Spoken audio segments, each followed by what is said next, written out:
Regarding the third ground of appeal, within which the defense argues that the pretrial chamber erred in not considering humanitarian grounds either as independent consideration or mitigating factor in assessing interim release, the appeals chamber considers that the pretrial chamber did not refuse to address the question of interim release on humanitarian grounds. Rather, it gave the reasons for which, in its view, the humanitarian grounds advanced by the defense were not sufficiently set out in the case at hand. Further, the appeals chamber recalls that the medical condition of a detained person may be a reason for a chamber to grant interim release with conditions, and that the chamber enjoys discretion when deciding on conditional release.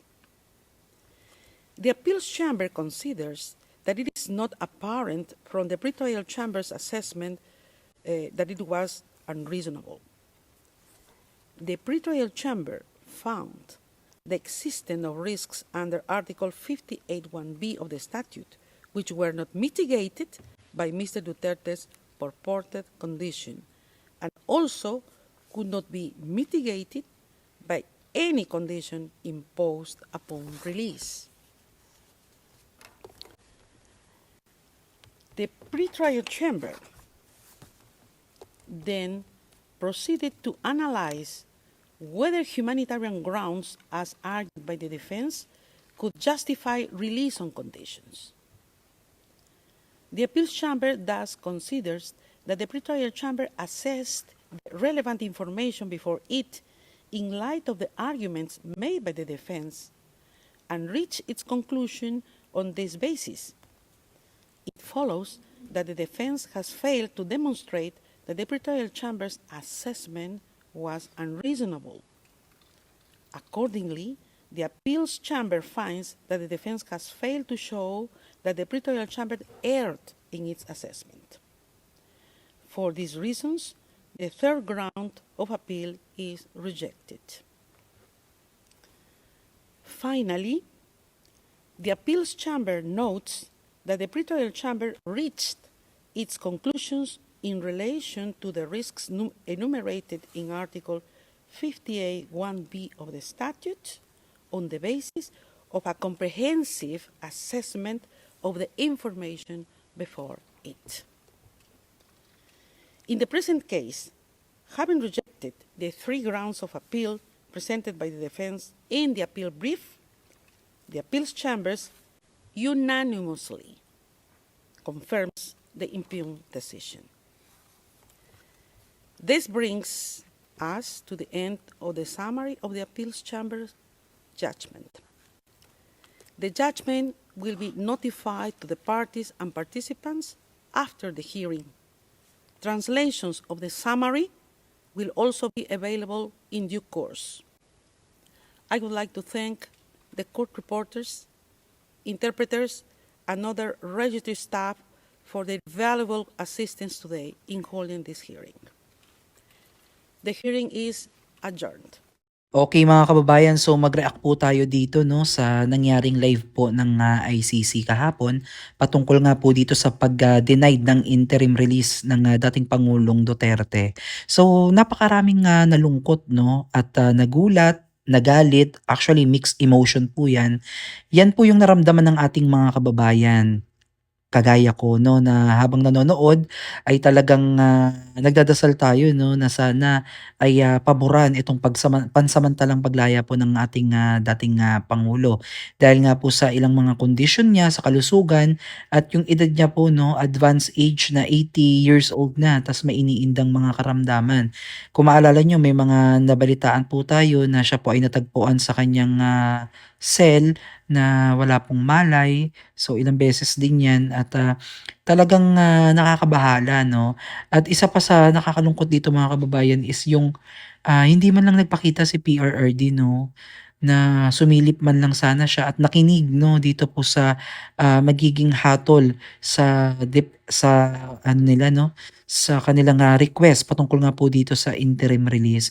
So siguro 'no, meron din akong pakiramdam na siguro alam na din po ni PRRD na maaaring hindi mag-grant 'no, yung kanyang, interim release at ayaw siguro niyang makita pa siya ng ating, mga kababayan, tayong mga Filipino na makita siya kung ano yung itsura niya, kung ano na yung, kasalukuyang, sitwasyon niya 'no, na ayaw niyang kaawaan siya 'no. Kasi kung tutuusin mga kababayan, ang tagal niyang hindi nakita 'no. So this time sana nagpakita siya sa camera o humarap siya sa mga judge o sa kanyang abogado 'no.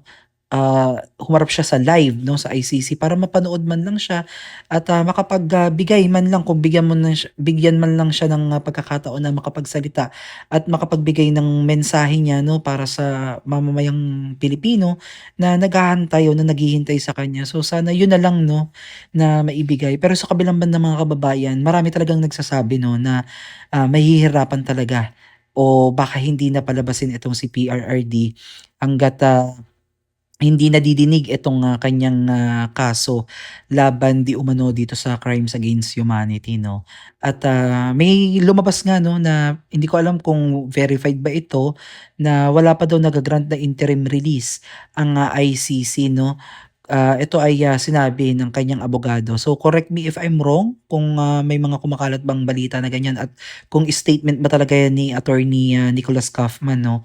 Pero yun nga, hinihintay pa ata yung medical 'no, records ni PRRD at, ewan ko kung i-aapila pa ulit ito. Pero siyempre, may pinal na desisyon na po ang, ICC kaya, hindi na nila puwedeng ulitin pa 'no yung mga sinubmit nila, yung first ground, second ground, third ground, hindi na nila puwedeng ulitin yun 'no. So kinakailangan talaga nilang, madepensahan 'no yung, interim release ni PRRD at, tayo naman ay, nangangarap pa rin 'no, umaasa pa rin tayo na sana man lang 'no, mapagbigyan itong si PRRD kasi para sa'kin hindi naman na siya threat, eh, 'di ba? Kung noon pa man na may plano na 'yan si PRRD sana hindi na 'yan umuwi. Hindi na siya umuwi ng, Pilipinas mula, ah, ano yung saan ba siya pumunta nung nakaraan na bago siya umuwi ng, Pilipinas? Hindi ko alam kung Hong Kong ba 'yun, eh, o Taiwan. So, hindi ko alam kung alam niya na nung time na yun kasi parang nakatanggap na ata sila ng balita na, may mga nag-aabang na sa airport sa kanya, parang ganyan. Pero 'di ba tumuloy pa rin si PRRD na umuwi. Kasi kung tutuusin puwede na siyang hindi umuwi, magtago 'no, at, hindi na magpakita pero hinarap niya pa rin 'no, kahit na alam niyang merong banta para sa kanya, umuwi pa rin siya at, sumama 'no ng, matiwasay kahit na labag sa kanyang kalooban at alam niya yung kanyang karapatan. Pero para manahimik na lang kasi nagkakagulo na ng, sitwasyon, yung nagkakaroon ng komosyon, 'di ba, kung napanood niyo po yun 'no. Talagang sumama na lang siya 'no at, ito nga po ang nangyari mga kababayan na yung unang kita natin sa kanya yung pinersent siya sa ICC. Nakakagulat 'no, dahil parang nag-iba siya, parang ang hina-hina niya na utal-utal magsalita. Hindi ko nga alam kung choppy ba yung signal, mahina ba ang signal, eh. Pero ayun mga kababayan, eto nakakalungkot dahil, sa hindi nga nag-grant itong interim release niya na sana ay mapagbigyan dahil siyempre nga naman siya ay, may sakit 'no at, matanda na at alam naman natin na ang ICC ay isa sa mga ano talaga niyan is humanitarian 'no para sa humanity.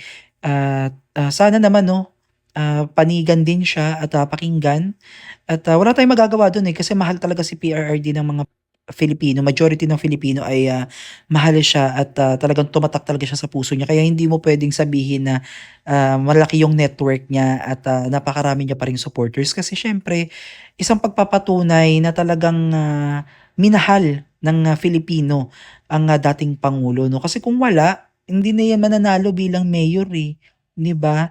Kaya hindi din nila puwedeng isisi o gawing, ground ito na magiging threat si PRRD 'no, kasi talagang given na 'yan 'no, na mahal talaga ang pamilyang Duterte at talagang napakaraming supporters niyan.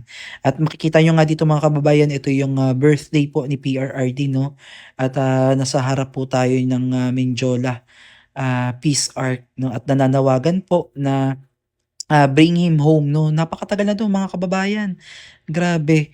So, hopefully ayan mga kababayan, makagawa ng ibang paraan itong, defense ni PRRD at, mailabas si PRRD as soon as possible 'no, habang siya po ay, may, kakayanan pa na makauwi. Dahil nakakalungkot din mga kababayan kasi hindi din na naman natin masasabi yung buhay ng tao 'no, lalo na ito ay matanda na, napakaraming maintenance 'no, at, mahirap yung, nakakulong lang sa isang maliit na silid tapos hindi ka na nakakapaglakad. Napakahirap nito 'no, kung yung stress, yun yung malaking, kalaban ng mga nakakulong 'no, yung kanilang, stress sa kanilang pag-iisip. Kaya talagang, mahirap mga kababayan yung sitwasyon nitong, ating, dating pangulo 'no. Kaya, mas mainam na isama natin po si PRRD sa, panalangin at, naway, magkaroon ng ibang paraan para, makalabas itong, dating Pangulong Duterte sa, ah lalong madaling panahon 'no. So ayun mga kababayan, kung gusto niyo pong panoorin yung kabuuang, live na ICC ay maaari niyo pong bisitahin yung kanilang website 'no, at, panoorin po ninyo yung, umpisa 'no ng, naging pagdinig upang mas maintindihan niyo po yung buong konteksto ng, naging desisyon po ng, ICC. So muli maraming maraming salamat po at, God bless po sa inyong lahat.